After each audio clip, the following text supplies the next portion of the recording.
Pemirsa, Menteri Koordinator Perekonomian Airlangga Hartanto mengatakan penanganan COVID-19 secara nasional masih terkendali.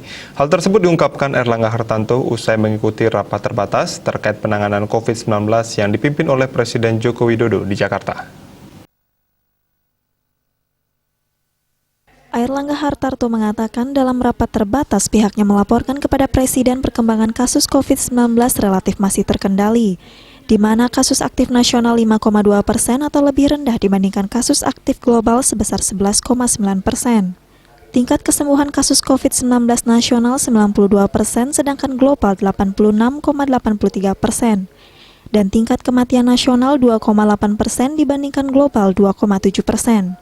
Kasus aktif nasional mengalami penurunan 48,6% dari puncak kasus 5 Februari yang lalu, dan kasus aktif pengurangannya 7.595 dalam 1 minggu terakhir, sehingga kasus aktif berada dalam kisaran 90.800 kasus. Ditambahkannya, bed occupancy rate di rumah sakit relatif rendah, sebesar 29% secara nasional. Namun di beberapa daerah ada yang relatif tinggi, antara lain di Sumatera Utara dengan 57%, Kepulauan Riau 49%, Sumatera Selatan 47%, dan Lampung 38%.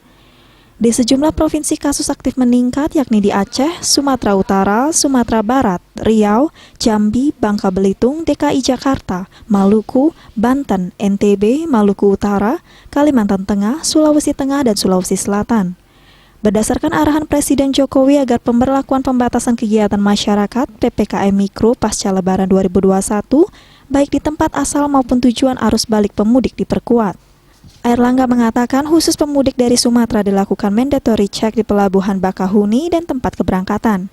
Diharapkan mereka yang masuk ke Jawa, terutama dari wilayah yang memiliki kenaikan kasus COVID-19, sudah aman dari COVID-19. Ia mengatakan realisasi pemulihan dana ekonomi sampai 11 Mei 2021 mencapai 24% dari pagu. Bertambah di beberapa sektor antara lain sektor kesehatan di 14,2%, perlindungan sosial 37,8% dari pagu, program prioritas 17,6% dan dukungan UMKM 21%, juga insentif usaha 47%.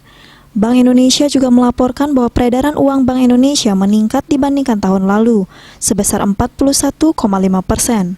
Bali Pos melaporkan.